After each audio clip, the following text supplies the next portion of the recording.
Hi, everybody. Welcome to the NDSU Research Park. Believe it or not, this is a warehouse, right? And we've dressed it up a little bit for you to enjoy lunch. So if you have not started eating yet, please do so, and we'll continue on with our remarks.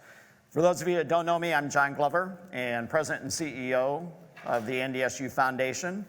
I was also the Uber driver for a little North Dakota summer road trip across the entire state, and we covered more than 2,000 miles. And during the road trip that introduced President Cook to the state, we had a common question. What is this R1? So today, we are going to put R1 on display for all of you. And your takeaway is that when you go back to your homes, your communities, your networks, visit with your key legislative friends, policymakers, so on and so forth, that you are armed with 2 or 3 things that can help us answer that question about what is Research One and why it's important to the future of North Dakota State University. So that's what we're doing today. Enjoy lunch. Just a little bit of background about R1, and then we will proceed with a few guest speakers and comments that hopefully will answer that question. But at the end of last year, NDSU was one of only 4 universities in the 6-state upper Midwest region to earn recognition from the Carnegie Commission on Higher Education as an R1 research institution, which is the highest achievable status for research universities in the United States. The R1 designation is an indicator that the university is operating at the highest possible level regarding research, which is critical to the university's mission. And if we remember what NDSU's mission is, it's all about teaching, it's all about research, and it's all about outreach. Today, through a variety of presentations and conversations, we're going to see how research impacts the NDSU experience from the undergraduate to the business owner. You'll hear from Odalis Garcia, who is a second-year graduate student from NDSU's psychology program, Mila Kurjevskaya, the James A. Meyer, if you know that name, James A. Meyer Junior Professor in the College of Science and Mathematics, and Matt Shosey, co-founder and CEO of Be More Colorful, a business that calls this space home. We'll conclude the plenary today with a conversation with Val Kettner, who is the Associate Vice President of Sponsored Programs at NDSU. Full disclosure, Val is pinch hitting kind of last minutes for Colleen Fitzgerald, who was under the weather and not able to join us. So I know many of you know Colleen. So we'll give Val some slack, right? She's quick to point out she's not Colleen, but Val's pretty smart too, so I think we'll enjoy Val. But first, please welcome Dave Savageau, the Innovation Studio Manager, who will tell us more about this space. Please join us, Dave.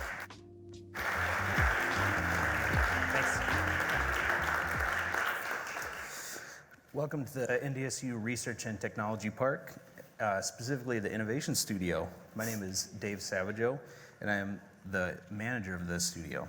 I'm excited. We're excited to be utilizing this space for the luncheon today. This is normally not its intended purpose, but it just happened to work out. Like the foundation, we're a 501c3 and a separate entity from the university. The park was created in 1999 and is located on 55 acres. Through numerous partnerships and collaborations with the public and private sector, the research park has become home to several high-growth companies, such as John Deere and Appario. Also located in the park is Candlewood Suites and 2 NDSU research buildings, which houses the office of the Vice President of Research, along with state-of-the-art clean rooms. In 2007, the Technology Incubator building, this building that we're in right now, opened with 7 clients located in the building. Since that time, there have been over 70 companies located in the incubator. Some companies that you may know are Apario, Bobcat, Intelligent Insights, Myriad, and Pedigree Technologies. These companies have been a mix of true startups and established companies. The incubator provides coaching and mentoring to our clients and assists with providing access to financing through various state programs, such as Innovate ND, the Innovation Technology Loan Fund, or LIFT, the North Dakota Development Fund, and other programs. Starting a business is hard and sometimes unsuccessful. The incubator assists from testing a company's concept through startup and on to successful growth. We're also very fortunate to have the North Dakota Small Business Development Center and SCORE located here to provide additional assistance to clients and the community. The space that we're in right now is part of the Innovation Studio. This space was originally occupied by Bobcat from 2007 to 2019.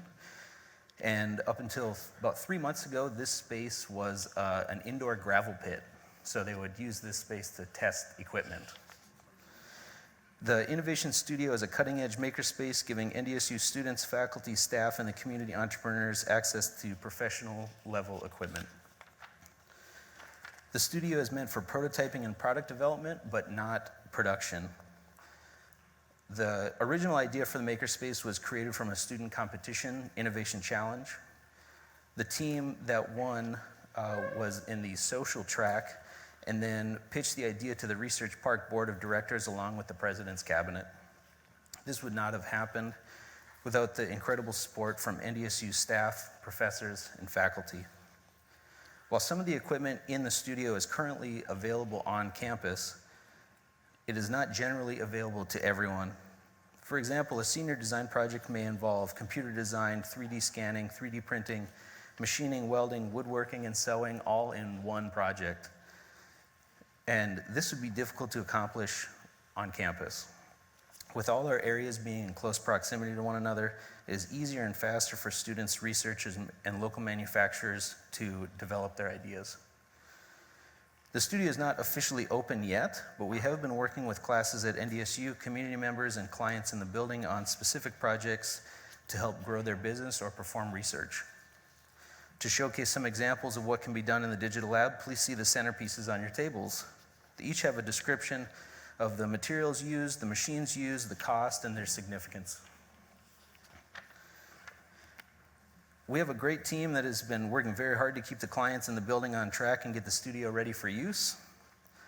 I really would like to introduce Jan, our associate director, but unfortunately she planned a vacation to Florida during hurricane season. Jan, Jesse and I were betting on when she'd actually be back in the building. I'm projecting January. Jesse Supa, if you can stand and wave, is our safety and training manager. Vern Wangen is currently videographer, but he is our operations specialist and Innovate North Dakota manager. And John, who's not here right now, is our incubator manager. I hope many of you will be able to join us for tours following lunch. If it does not work out in your schedule today, please feel free to contact us and we can arrange another time. Thanks again for being here, and I hope you enjoy the program.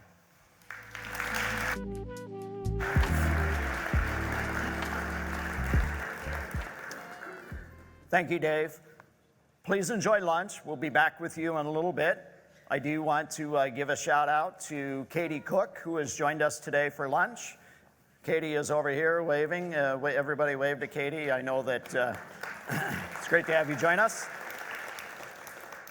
President Dave was called away to a State Board of Higher Education meeting. Not called away, it was on his calendar.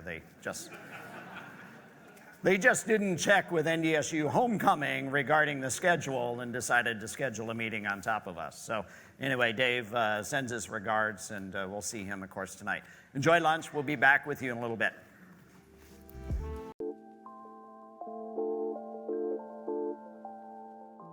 Hopefully you've all enjoyed lunch and conversation, but it's time to continue on with our program and help you learn a little bit more about R1. What we'd like to do now is bring a little bit of the NDSU Foundation magazine to life. And I hope that you've all had a chance to read our latest issue. And in the magazine, Michaela Gerhardt, Michaela, are you here? She's over here.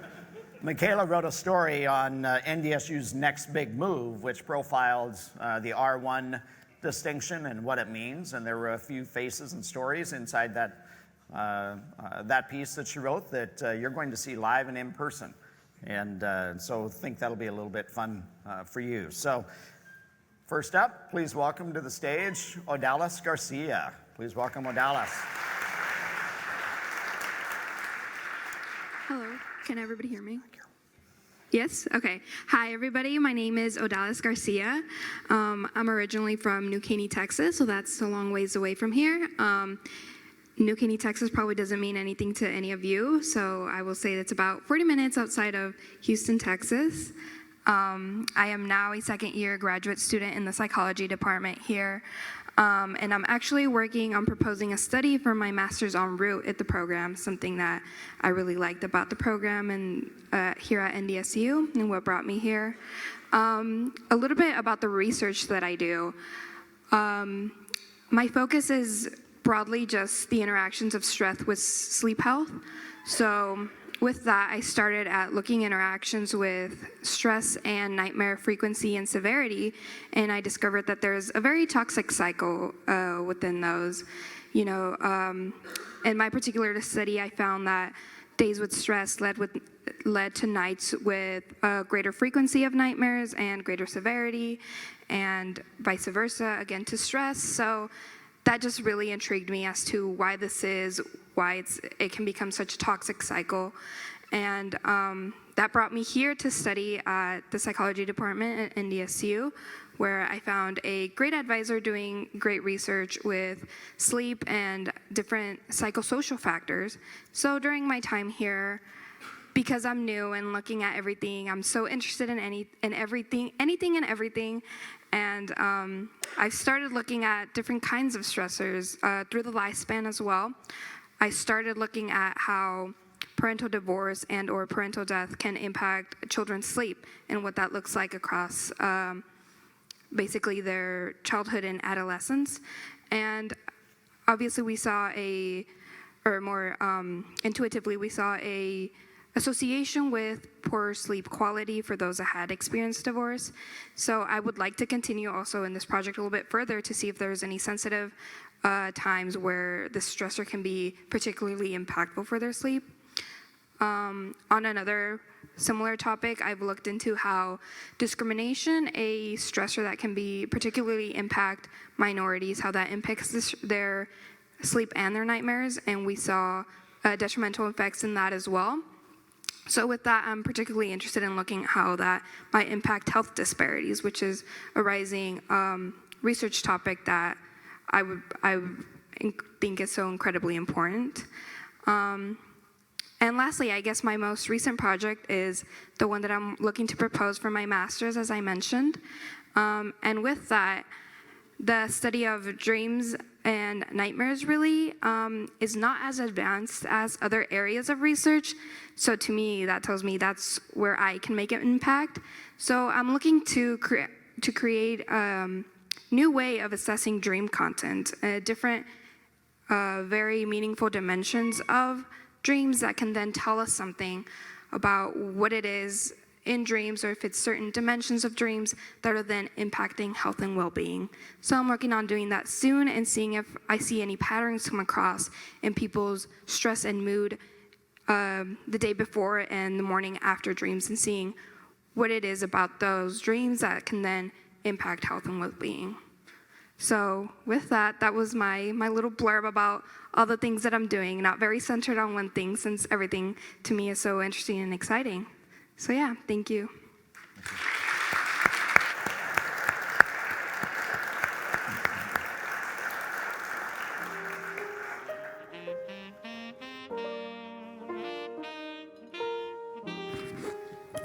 All right, hello everybody. My name is Mila Gradzewska. I'm a professor of physics here at NDSU.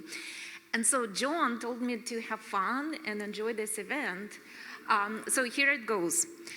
A bunch of students walk into a bar. a bartender asks them, so what are you guys and girls studying?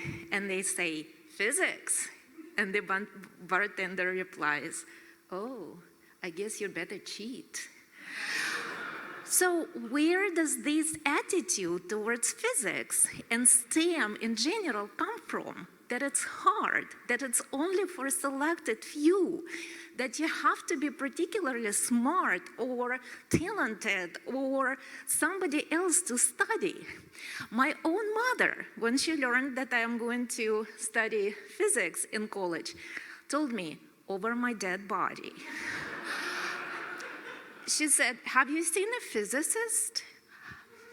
No, Mom, I have not.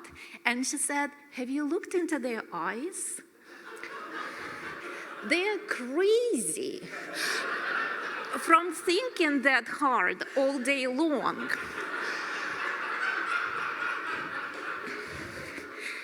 I mean, I don't consider myself crazy, okay? Except maybe for the fact that I decided to give you a bar joke during my very important research presentation. But anyway, it's a serious question. Why is it that our students perceive physics and other sciences and STEM disciplines in such a negative light? And yet, when we look at our society, we need to increase our workforce. We need more students who would like to be STEM majors. And so a part of my research focuses on learning how people think when they study physics. Why does it appear to be so difficult? When you ask our students, they will tell you, well, you know, I have a feeling that no matter how hard I study, I'm almost always wrong. Sometimes I feel I'm confident that this answer is correct. And then you tell us that the correct answer is actually completely opposite to what I think is true. And you know, there is some truth to that. Consider, for example, if I ask you a question, imagine a heavy truck colliding with a light car. Is the force that the truck exerts on the car greater, less, or equal to the force that car exerts back on the truck? What do you think the answer is? Oh, come on, don't be like that. The first answer I hear is the correct one. Most reasonable people would say that the truck exerts a greater force because the damage to the car is much greater.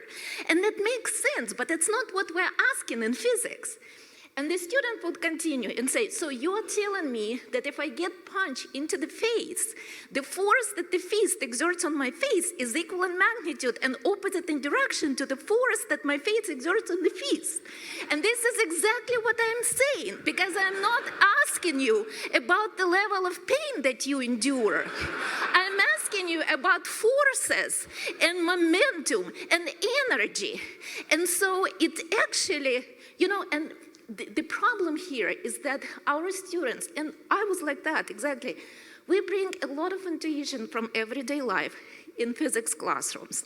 And it takes time to start distinguishing between intuitive thinking and formal thinking. And a part of my research is actually to understand how this intuitive thinking integrates with the formal one. Our interesting part is that you cannot turn your intuition off. Whether you want it or not, you're going to develop your intuitive model first, and only then you may or may not apply your analytical reasoning to examine this model. And so and that's how confirmation bias happens, right? We tend to look for evidence that supports what we already believe to be true, like that the physics is the greatest sciences of all. And so, and that is a part of my research agenda, is to help students overcome this initial, barrier of thinking intuitively and start thinking as scientists. Thank you.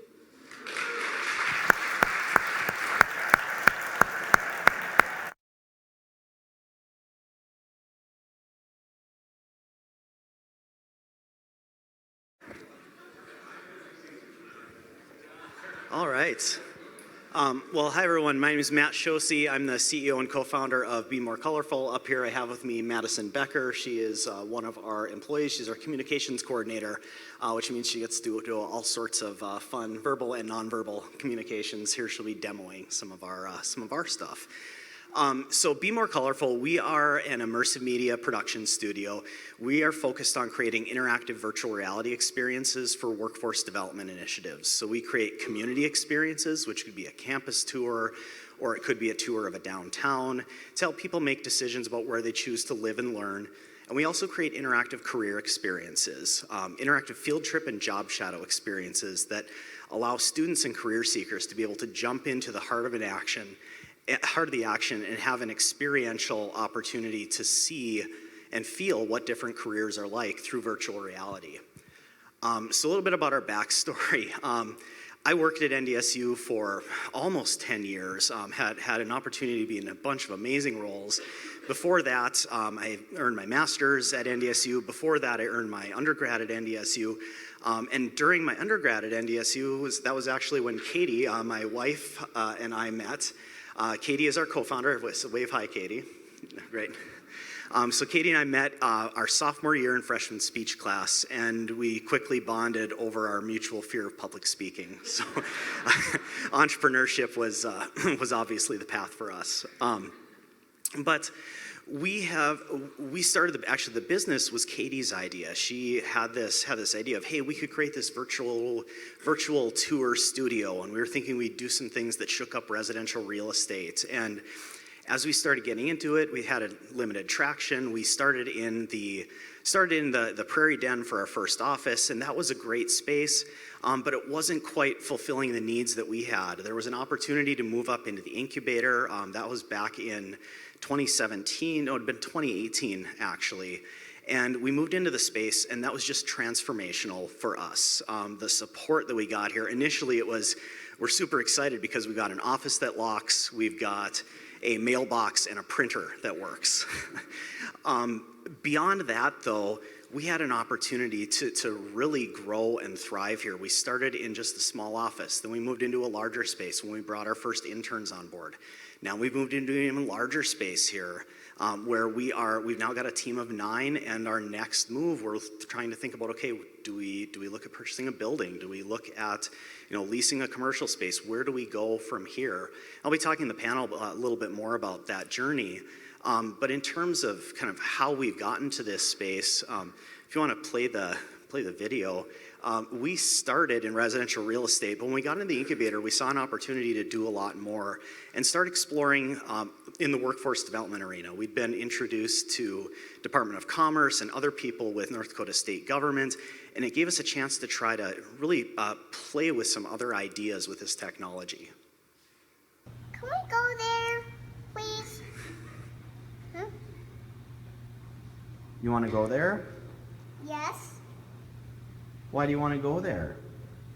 Hey, what is that airplane come on it?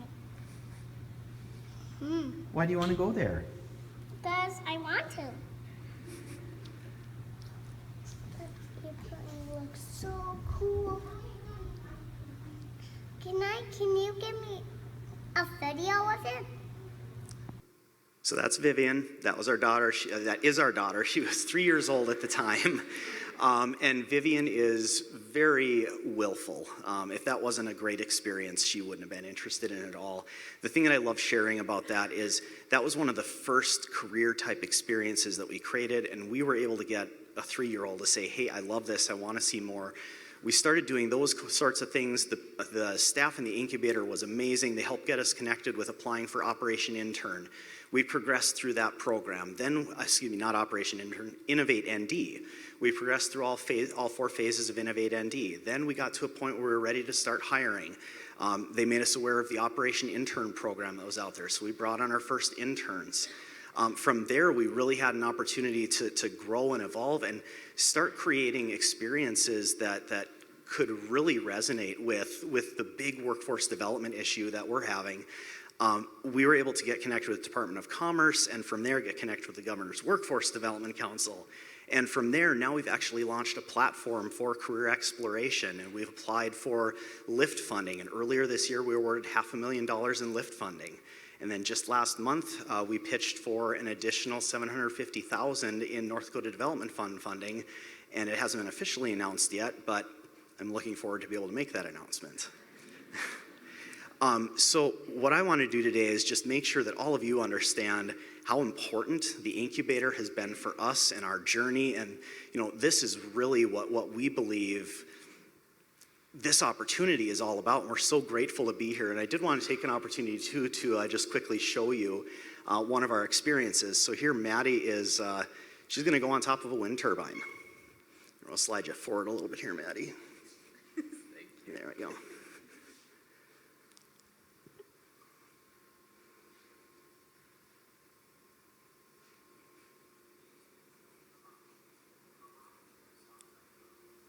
So go ahead and spin around, look up, down. We're able to take students directly into the job site. Go ahead and fast forward toward the end there.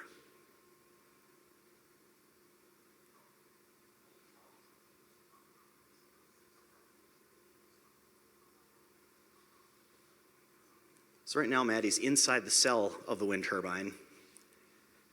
You can probably imagine where she's going next. We are developing a platform that's going to transform how students and career seekers explore different careers. And the reason that we're able to do this is because of all the support that we received here in the incubator. And that's my story.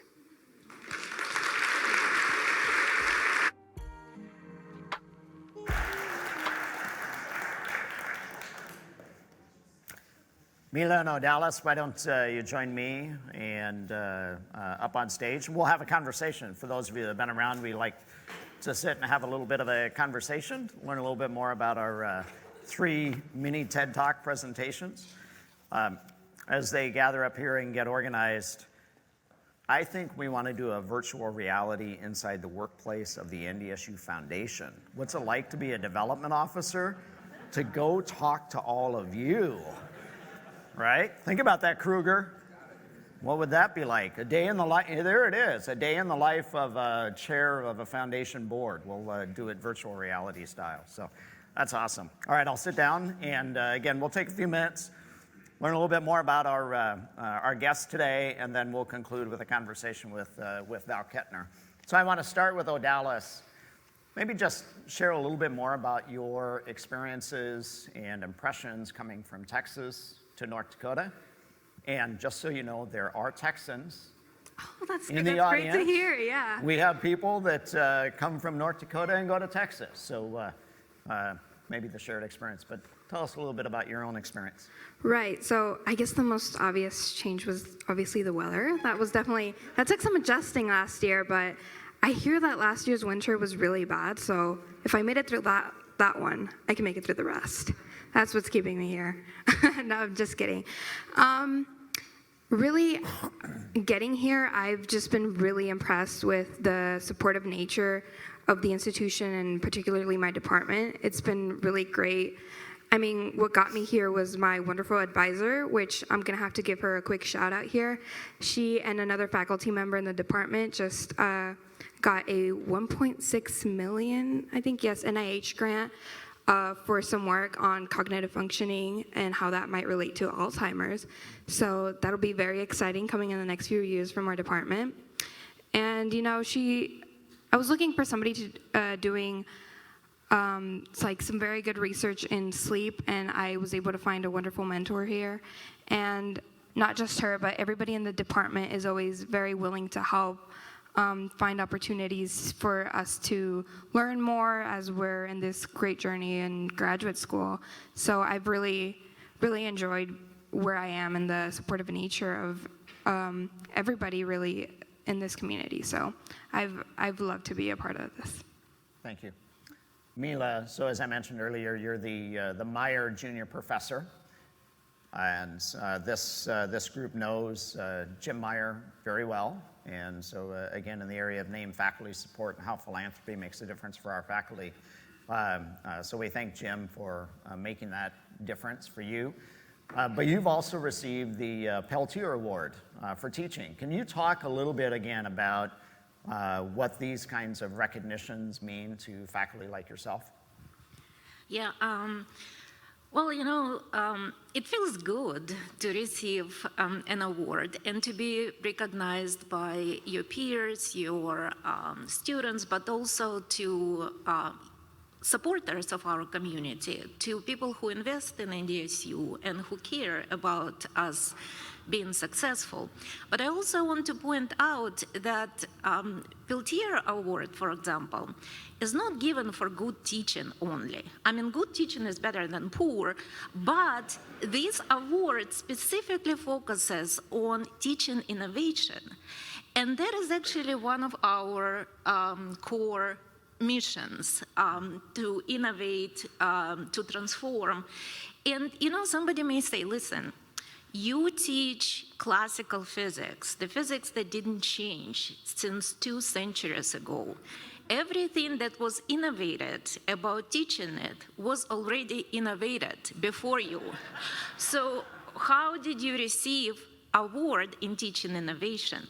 But again, that actually underlines the importance of what we do, because the knowledge maybe remains the same, but the students change and demand on the students change, and we constantly have to innovate how we reach out more students who are first generation now, or underrepresented students, and it takes new approaches to teach this discipline in a new way. I also want to say that it's very humbling to know that Peltier Award, for example, is extremely competitive. So don't tell anybody, but I was nominated for this award for years, and there was somebody always more innovative than I was. Hi, Keith.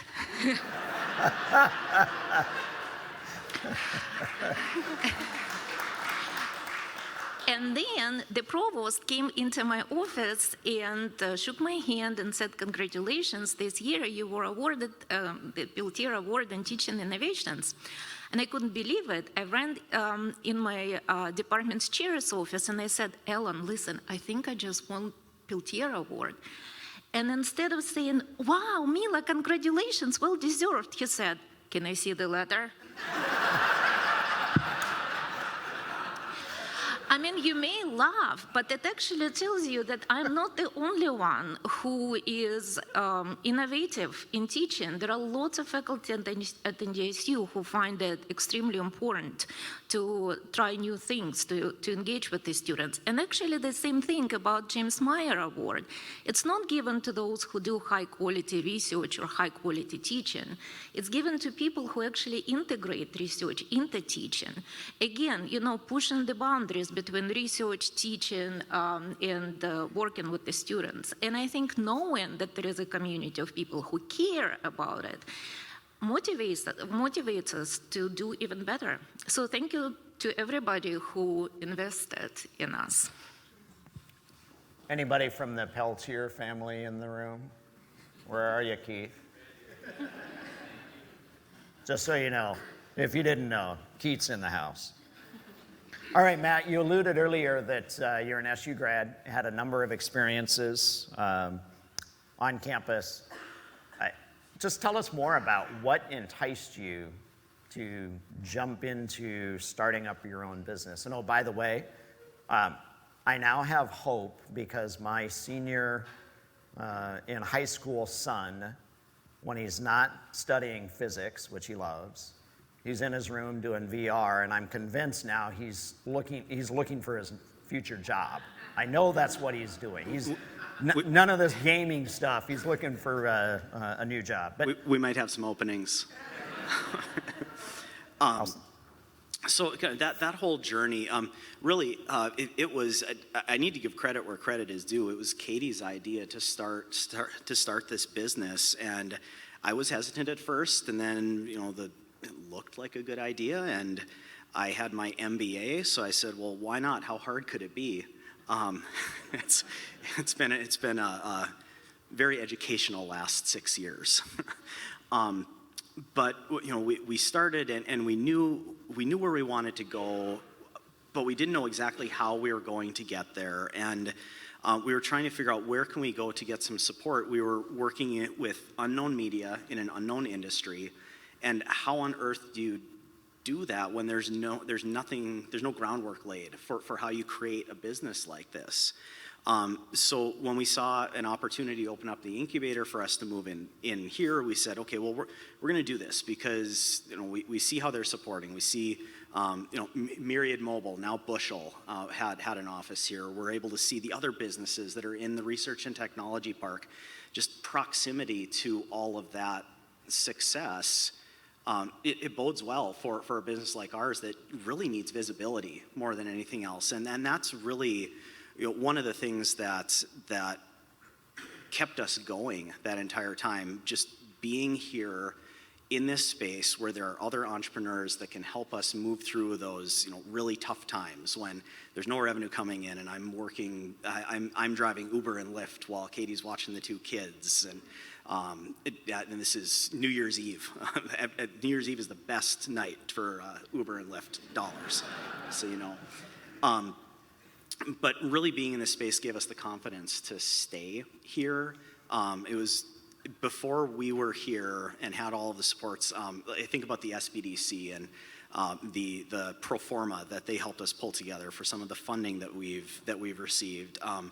Before that, I thought pro forma was some kind of hairstyling gel. I mean, I just no clue, because you don't learn about those kinds of things. So it started with a spark, but being in this space is really what kept that ignited and got us to this point where now we're actually bringing on employees and we're growing. What are your business prospects for the next, I'm going to say a decade, but I realize that's a really, really long time horizon in certainly the tech world. But how excited and optimistic are you? So we're really excited and optimistic. And the big thing that we're doing right now is we're shifting from a production-based revenue model to a subscription-based model.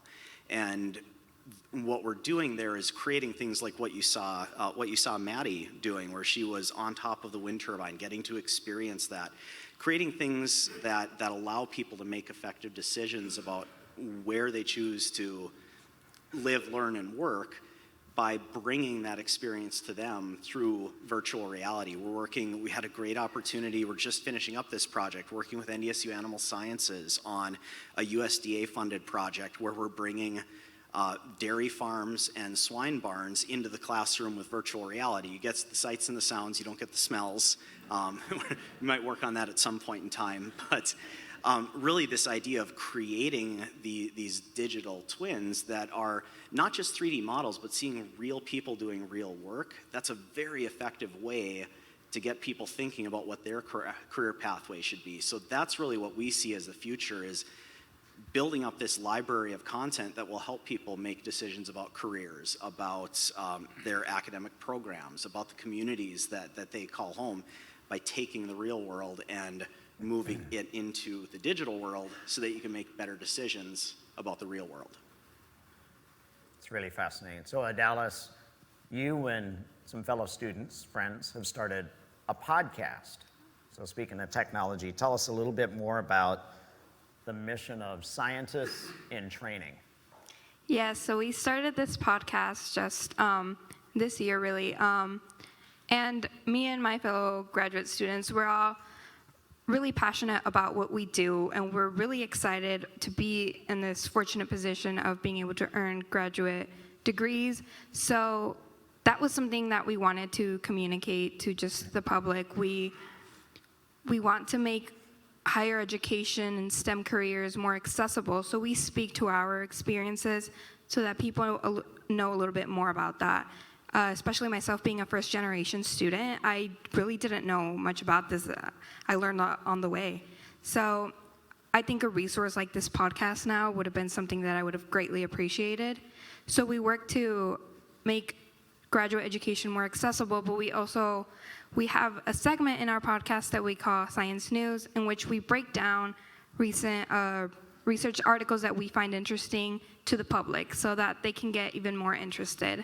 Like very recently, actually the start of our second season comes out October 1st, so I believe that's in a few days. And I described a little bit about the bivalent vaccines because that's very new. People should hear about that. So we broke it down a little bit, the biology behind that.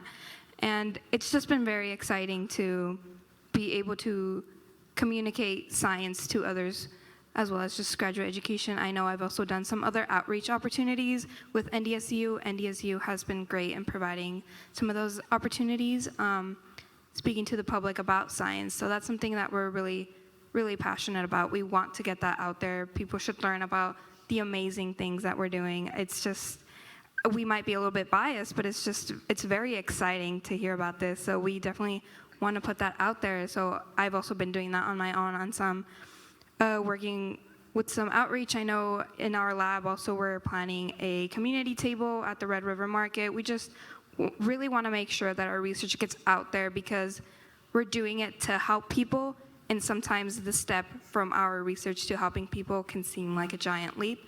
So we take those steps forward by bringing the science to the community in different ways to make sure that what we're doing is actually helping people's health and well-being. Season 2, you said, is about to start? Yes, season 2. Do we find this on Netflix, Hulu, We're TikTok, HBO Max? You know, we just Which app started a do I- TikTok page, but we're on all the major podcast platforms, wherever you listen to podcasts. So, but our website to learn more about us is scientistsandtraining.com. So just that should get you there. We've double-checked this, triple-checked this, trying to make sure, you know, it's just a team of like 5 of us, so we're working on that. But yeah, we're really excited. We have 6 episodes right now, and then 1 more coming, like I believe the first is Saturday. So we're very excited. We've planned some great episodes, I believe, for this season. And even just having planned this, I was having a conversation with my friend yesterday, and we were already talking about season 3. So we're really excited. We're really passionate about this, and we hope people enjoy this. And yeah, I think it's a great resource. I would have loved this resource, so we want to keep it going. It's awesome. Thanks for sharing. So Mila, you've had an opportunity to teach in the Eglin Hill Center. And based on your research, you know, why are learning spaces like what the Hill Center offers so important to learning? This is a great question. I just want to bring everybody back to our mission of NDSU and core values. So our mission is transformative education, and there are some really exciting words included in the core values, such as community building, collaboration, responsiveness, transformation of thinking.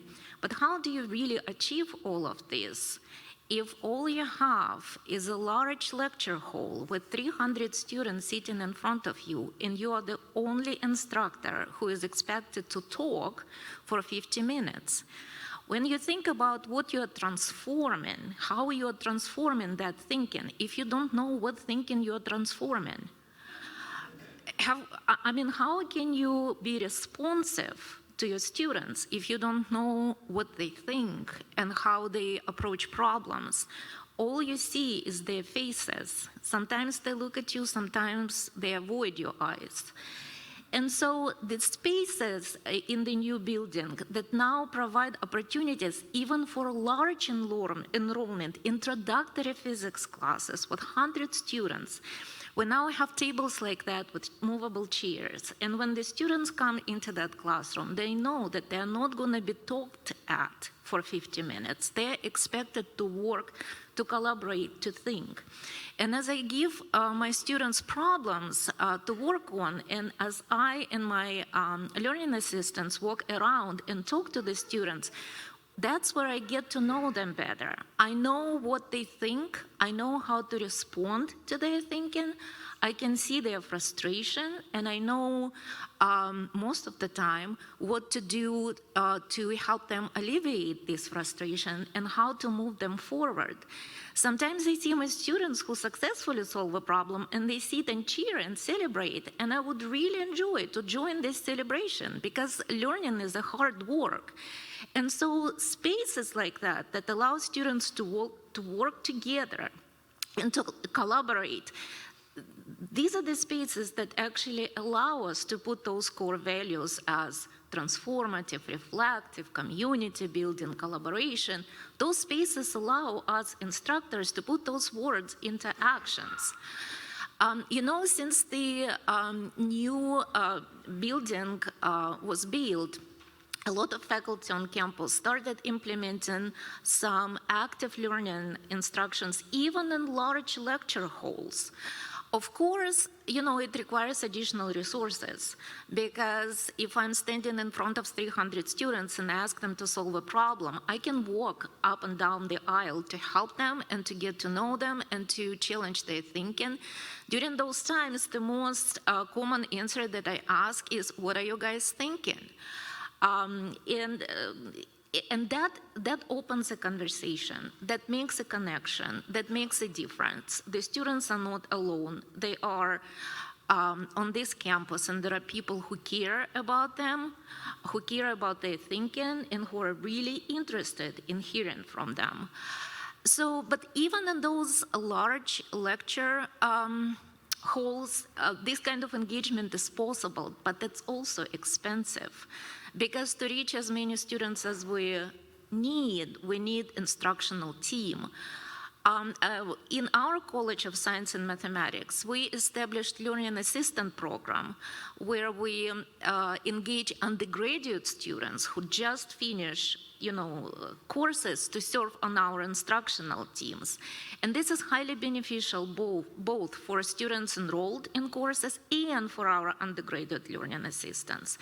They strengthen their understanding of the material. That when they work with me on instructional team, they learn communication skills, they learn to listen to others and respond in appropriate manner.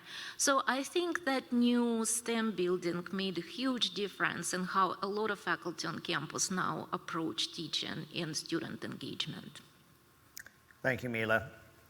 So folks, today, check out Scientists in Training podcast. If you are in need of workforce and recruiting talent, get a hold of Matt and Be More Colorful. And we have the funniest physics instructor in America, in Mila. Please join me in thanking our panelists. Thanks, you guys.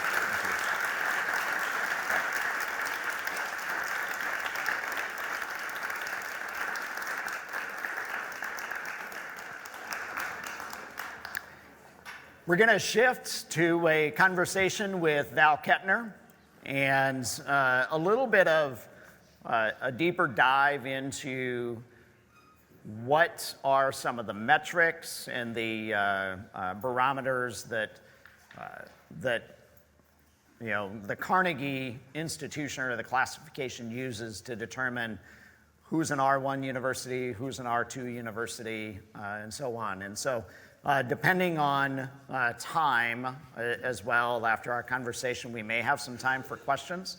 So if any of you are thinking about what questions you would like to ask us, that'd be just fine. So Val, thank you very much for joining us. Pinch hitting last minute. So talk us through, what does it take to be designated an R1 research university? So thank you for having me, first of all. And as John mentioned, I'm not Colleen, and so I was told it was an open book exam. Yeah. So I did put a few notes down. Colleen can do all of this off the top of her head. So as an R1 institution, an R1 doctoral university, we are at the very highest level of classification in the United States for research universities. And to get to that level, there are actually 3 different areas that they look at to classify the universities. The first one they look at are research expenditures. That's probably the easiest area because we all know what an expenditure is. They break that category down into STEM expenditures and then non-STEM expenditures, so wanting to see what we're doing in science, technology, engineering, and math versus the research we're doing in other areas. And then they look at the personnel on our campus. And that's a really important one because they're looking at the number of faculty that we have on our campus that are tenure or tenure track. They're looking at the number of individuals we have on our campus that are research scientists or postdocs but are not faculty. And then they're also looking at the ratio of research staff to faculty that we have on our campus. So that one's a little bit harder than the expenditure side. And then the last one they look at are the number of PhDs that are conferred. So they want to see how many doctoral students do we graduate every year. That seems pretty easy. You can count that at graduation, but they break it down further by the different disciplines. And so they want to see what we have in the humanities, social sciences, STEM, and then other areas like professional practice. So those are the basic considerations that they do. And the one scientific area that I'll talk about is the fact that when they look at all of our research activity and our personnel and our PhDs conferred, they use a Pythagorean theorem in order to place us on that index. I'm not going to get into that part of it with you. So that's Does how anybody you get know to the be R1. Pythagorean Yeah. theorem? I'm sure Mike Kessler probably Yeah. does. Chuck does, yeah. Yeah, I saw Mike walk Spence, in. yeah, come on up, Spence. We'll do a chart. So you talk about expenditures, breaking out, and I'm kind of going off script here a little bit, but maybe you can respond. STEM expenditures, non-STEM expenditures, are they weighting those differently? Do you know? I mean, do they put more emphasis on STEM or more emphasis on non-STEM, or do you know? I don't know that. Not to my knowledge are they doing that, but I'm sure that's part of their research activity index that they're doing. Can you talk a little bit about, so Carnegie does, every 3 years, they refresh this data. Can you talk a little bit about that? And what does NDSU have to do in terms of providing information, or do they do it all on their own?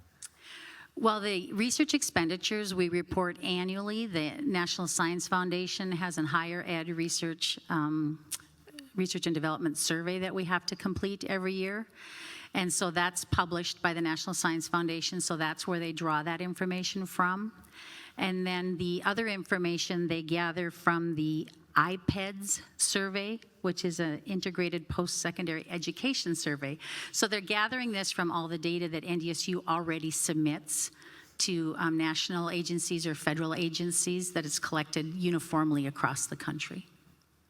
So speaking of the National Science Foundation, NDSU recently announced the award of a $14 million grant. Can you talk a little bit about that grant? And I want to give a shout out to Mike Kessler, who's in attendance today. Certainly Mike was key to making that grant happen as well. So, but Val, can you talk a little bit about that grant and what it means to NDSU? Yeah, it's a pretty big deal. We are pretty excited about this. It's called an I-Core Hub grant funded by the National Science Foundation, and a big shout out to Dr. Kessler and his team for putting that together. And I would be remiss in filling in for Colleen if I didn't mention that the National Science Foundation only awarded 5 of these hubs this year. So out of the competition, there were 5 lucky universities that were selected to lead these hubs, of which NDSU is one. The other 4 new ones are Arizona State, Cornell, University of Texas at Austin, and Vanderbilt. So this, this is the type of company that R1 is in right now, or NDSU is in right now, because of our R1 status and because of the hard work of our talented faculty. I think let's take a moment and thank Mike.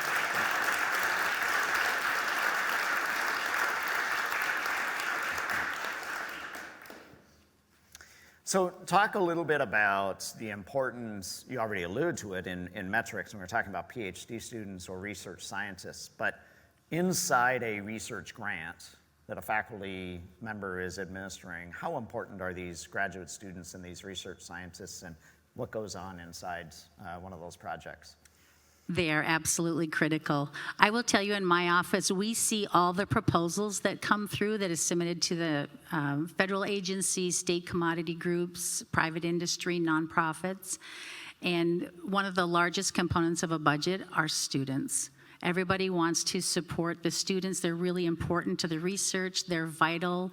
You have one faculty member might be running the lab with multiple projects going on, and they will have a number of students. And if you ask any faculty member, one of the most important items on their research projects are their students. And having a grad student and hopefully retaining a postdoc, those are huge to recruit the postdocs to NDSU to support our faculty on their research. I want to turn it, Nicole, you've got a microphone. Nicole, you have a microphone. turn it to the audience. We have time for a couple of questions. If any of you would like to ask a question of Val, or and even I'm going to pick on Dr. Kessler, Dr. Bertolini, Dr. Kallmeyer, Margaret, Provost Fitzgerald, others. If there's a question that comes up that we want to kick to you, so you're on notice as it relates to that. But does anybody, who has the first question? Ron. Yep. Give Nicole a chance to get the microphone to you. So we're a land-grant university, and agriculture is really important to North Dakota. How does all this tie into agriculture, if it does? That's a really good question. A lot of our funding that does support both our expenditures as well as our number of research scientists is in the ag area, especially in the federal arena. We have a significant amount of federal funding, but we have become a lot more in the ag area with technology. That's been a big area in our ag, and a lot of research has been coming in, a lot of funds coming in to support the technology, the ag tech components. What kind of funding agencies are supporting ag tech or other areas of ag, just specific? Are we talking federal, business, other governmental? It's a nice combination of both, but obviously we would like to increase a lot of our areas other than federal. We'd like to maintain our federal and bring some of our other sponsors up. USDA, Department of Ag is big. National Science Foundation is big. We do get some DoD money, but I don't know if it can necessarily be tied to ag tech.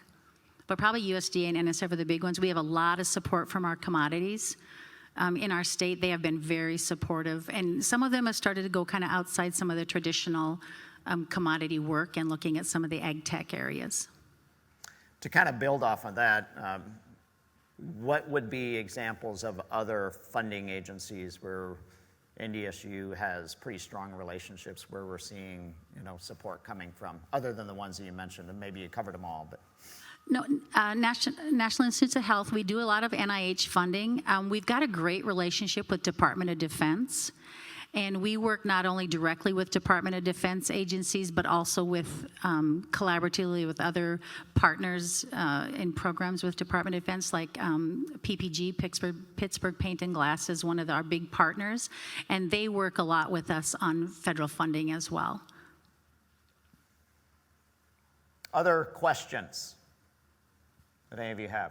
Remember, your charge is to leave here understanding the answer to what is R1, and if you can't answer it for us, then that's on you. You got to go back to physics class. How about that?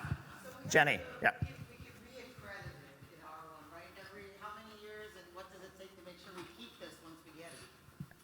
That's a really good question. NDSU was actually R1 the first time back in 2015, and then the next time they redid the designation, we dropped down to R2, and now we are back in that R1 arena.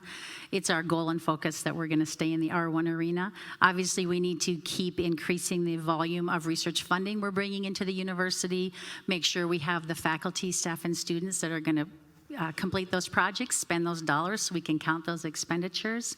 And we need to keep graduating our students in the various degree programs that they're looking at for us. And one of the big changes coming with the way that the Carnegie classification has been done. So it's actually going over to the American Council on Education, or ACE. So ACE hasn't fully decided yet if they're going to maintain the same type of classifications. They're indicating that basic classification, which is the one I explained, will probably be the same, but they may include a few others. So we're kind of on a wait and see to see what they're going to do, and we'll know more about that. In about a year, they're supposed to have the report out on how they're going to do the classification, and at that time, I'm sure that we will jump on that and find out how we fit already into the different categories that they're going to assess. I thought this was a great chance for phone a friend or text a friend. So the answer to your question about is STEM and non-STEM equally weighted or weighted differently, they're equally weighted. Thank you. Thank you, Colleen, wherever you might be. Yeah, right, okay. Couldn't she call in? Yeah. Other questions?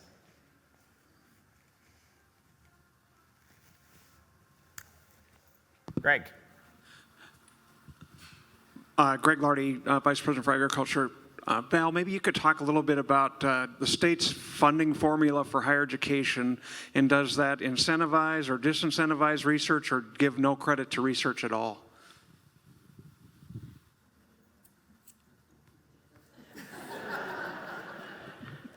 Thanks, Greg. Trying to decide, is that an underhanded softball? Is that a Yeah, high underneath the chin kind of a pitch, or Oh, what? sorry, we're out of time. That's a great question, Greg. You're probably in a better position to answer that than I am. I don't know that the funding formula necessarily would disincentivize research. I think faculty are so energized about research that the funding formula is one side. I think that's more about the students and the support there. Greg, would you like Greg, to? would you answer your I question? would like to answer that more? question. The funding formula provides on a cost per credit hour basis reimbursement for graduate education. So for our programs in the various colleges for teaching graduate education, there is a part of that funding formula that drives dollars back to the institution for that, but there's no specific carve out or piece of that funding formula that specifically incentivizes research. For those of you that are in the state that have connections with state legislators, make note. Thanks for reinforcing that point. Yeah. There's your takeaway. Other questions or comments? Chuck. Microphone coming. Hang on here a second, Chuck. Do you know, is there a correlation between R1 status and our graduate student enrollment? When we dropped down to R2, did graduate students decrease as well? Did it go back up when we got back at R1?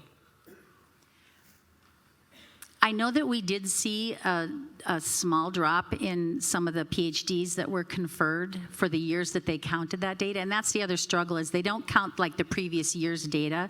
So the iPads data they count might be 2 years old, and then the expenditure survey might be a year old. And so it's not always a comparison of the same year of activity for those categories. But I do know that we were down a little bit in the amount of funding that we had also received to support research in those years. I think our expenditures kind of stayed static, but it's not just about what our numbers are, it's how we compare to all the other institutions. There are 469 institutions that they look at, and out of those 469, 280 of them are R1 or R2. And the R1s, there are 146 this year. So part of it is, yes, our numbers, but it's also how we compare to the other institutions and what they're reporting as well. And when we went to R2, there's a scatter plot that they have provided for us, and we are literally right on that line. So it's not like we fell way off. We just fell a little bit down, and we were right on the line. So I think we could have easily gone R1. Other questions from the floor? Julie. Yes, NDSU is the only R1 institution in the state. Great question.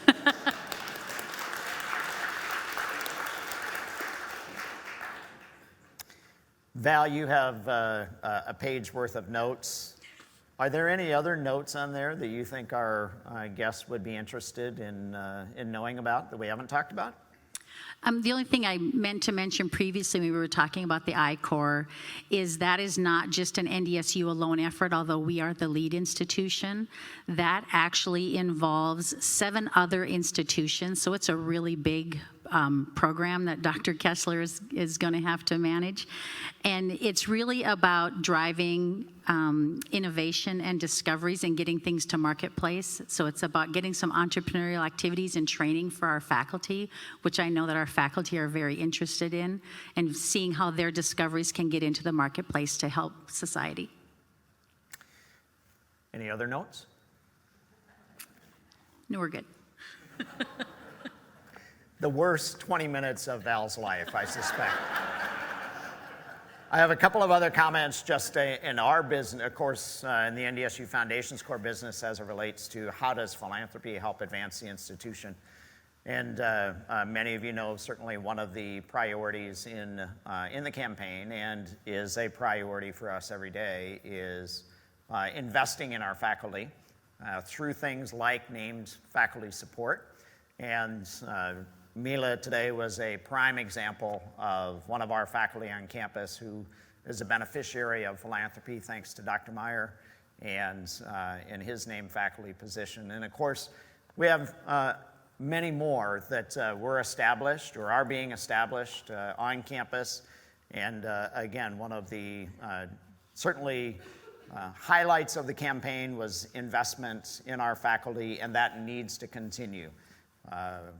Recruiting and certainly retaining the very best talent that we have is paramount to certainly strengthening our R1 designation, but more importantly, it is about advancing North Dakota, its workforce needs, and society in general. And so we all have a role to play. Talk to your favorite development officer about ways that you can help support the area that you care most about.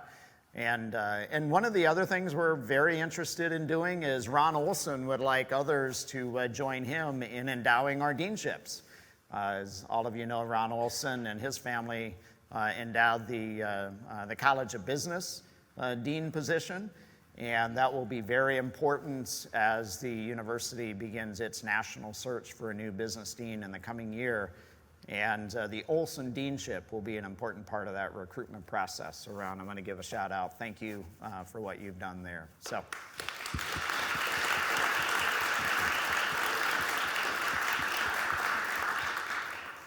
Thank you for being with us today. Some of you may be interested in the elective session, which is immediately after lunch here, which is an opportunity to see this building and some of the cool stuff and tools and toys that are here. And so if you're interested in doing that, please gather up here on stage, and then those tours will begin. Otherwise, I'm sure the buses will be heading out here shortly. But please join me in thanking Val Kettner today. Thank you, Val.